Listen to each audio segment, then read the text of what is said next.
And in the studio with us this morning is Poom Sunhachawi-Taylor. And we're going to talk about something that, I gave you a little bit of a clue into what we're talking about. It's something called the Refugee Working Group of Indiana County. And we've had Jack Hanna in here in the past talking about it. This is an event, a fundraiser event that is coming up actually tomorrow. Good morning. Good morning. And it's coming up on Thursday, which is tomorrow. Mm-hmm. It'll be 6:30 until 7:30. And one of the doctors from the Pittsburgh area, he's also from Syria, Dr. Mukamel, will be speaking to us and updating us on what's happening on the ground. Mm-hmm. He's a member of the Syrian American Medical Society. This society is something like Médecins Sans Frontières, the Doctors Without Borders. Uh-huh.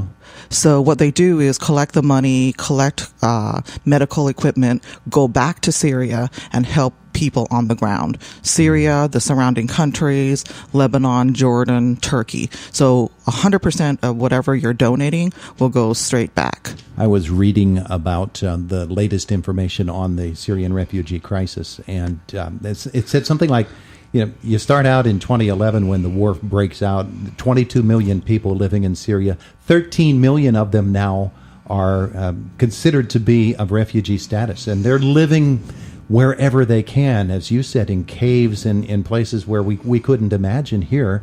And obviously there's a great need for medical care. Yes, there is. And this group, the Refugee Working Group, was founded Jack Hanna and I back in 2015. That was the peak of the refugee crisis when, I don't know if you remember, seeing hundreds of thousands of displaced people fleeing in boats, just sad images of young children dying, drowning, and then a lot of them had gone to Europe. But now it's difficult to move about as a refugee. But here in the United States, Syria is one of the TPS countries. TPS is the temporary protected status, which allows them to immigrate to the United States. Mm-hmm. Okay, so let's get the information out about the event tomorrow now, and then we'll give it again at the end of the interview so that folks know and how they can become a part of this effort to help.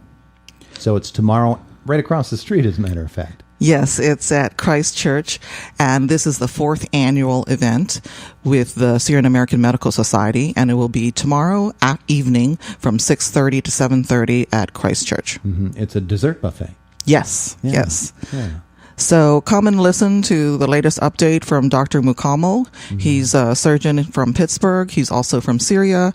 So he'll give us an update, and we'll have a delicious dessert buffet. There you go. You don't need to call ahead of time or make a reservation. You just come. Nope, just come on down. And at what time again? 6:30 to 7:30. 6:30 to 7:30 tomorrow, right here across the street. All right, so let's get into what this organization does in order to help people. These are actually doctors, as you said off microphone, 100% of what is raised helps them to get the stuff that they need to go across to Syria and get to work helping people. Mm-hmm. And they actually use the money that's donated to fund hospitals, physicians, healthcare, social needs in Syria. So not just Syria, but the surrounding countries. Mm-hmm. Syria, Lebanon, Jordan, Turkey, at the borders. This is the area of critical need. Yeah. Okay. And when we begin to understand the numbers of people who are in such dire need and the dangers under which they continue to live, it really is. Crisis is the word for it. It's not abated over the years, has it? No, it hasn't, because once the bombing starts, the hospitals are actually located in caves. They have to move about. Doctors have died. Obviously, a lot of the Syrian people themselves have died. So it's a dangerous situation, and it's still difficult to travel in Syria. So it's still a crisis. Yeah. Tell me about this gentleman who's coming to speak tomorrow. He's somebody who's actually been there, and he's been right there in the theater. Yes, he's in that theater. He goes home to Syria. He's actually Syrian himself and has been in the United States. He's a surgeon in the Pittsburgh area, but he was the chairperson of the Syrian American Medical Society group here in Pittsburgh. They're based out of Cleveland, Ohio. It's a pretty large organization. So And we found them through actually it was through a faith-based organization too, that he had been giving lectures on what was happening in Syria at the time. I think now a lot more of us know that it's a crisis situation, but still others don't really understand what had happened in Syria. I mean, the country is devastated. There's people who are just trying to survive. So they still need a lot of help. Yeah. Well, what I was reading about with the current refugee situation is the 13.2 or something like that million people who are considered refugee status. 6 million or so of them remain in country, and the others are scattered in neighboring countries. Some are able to make it all the way to the United States or other countries that will take them in. But obviously, those who remain nearest to the danger are the ones that this particular group reaches directly to. Correct. Most of the people that we're helping are the Syrians in Syria itself on the ground. And then the surrounding neighboring countries at the borders is where the refugee camps, and some of the money goes to help them too. But it's primarily the people in Syria who need the medical help. Help me understand the government situation there as relates to the refugees. Is it a helpful situation? Is it something that is obviously something that puts people at peril?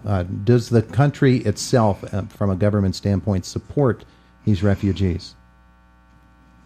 Not really, because it's a civil war type of situation. So the people all look the same. So how do you differentiate who's on one side and who's on the other side? And the government thinks that they're helping one side, but then they're not helping the refugees who are fleeing out of a war zone. I don't know if you've lived in a war zone before, but if you are in a war zone, you stay or you get out. And if you get out, you have to get out fast. And if you don't get out fast, you get bombed or killed. And you're stuck in the middle between the two warring sides. Yep. Yeah. Yep. Absolutely. So they don't get a lot of help from the Assad government. Yeah. All right. So that is something that we need to be emphasizing here this morning as we consider that around the world, it doesn't matter. When something goes off of the front pages of the newspapers, something it replaces it as the current crisis of the moment. It's not like the previous crisis goes away. And this crisis certainly hasn't. This has been going on for 8, 9, 10 years now. And it's created a terrible, terrible situation. So it is the Refugee Working Group of Indiana County. About how big of an organization are you? We started in 2015, and right now we're at about 35, 40 members strong. We meet once a month. We usually move around to the local cafes because we're all coffee addicts. So we're either at Amadeus, we're at Artist Hand, or we're down at Cunningham Cafe. So we move around once a month. We meet, and we have a group on Facebook called the Refugee Working Group, Indiana, Pennsylvania. All right, that's a good site for folks to know. You said Facebook? Yep. Okay, Facebook, Refugee Working Group, Indiana, PA. You're going to find it. Yep. Terrific. Okay, so tomorrow, 6:30, right across the street, Christ Episcopal Church. Correct. There you go. And wonderful that there are folks out there who are willing to do what they need to be doing in this terrible, terrible situation in this very dangerous country. And this is a great chance for people to reach out and help them. It is. Thank you so much for coming in to tell us about it. Thanks for having me. We appreciate it so very, very much. It is the voice of Indiana County, WCCS, AM 1160 and 101.1 FM.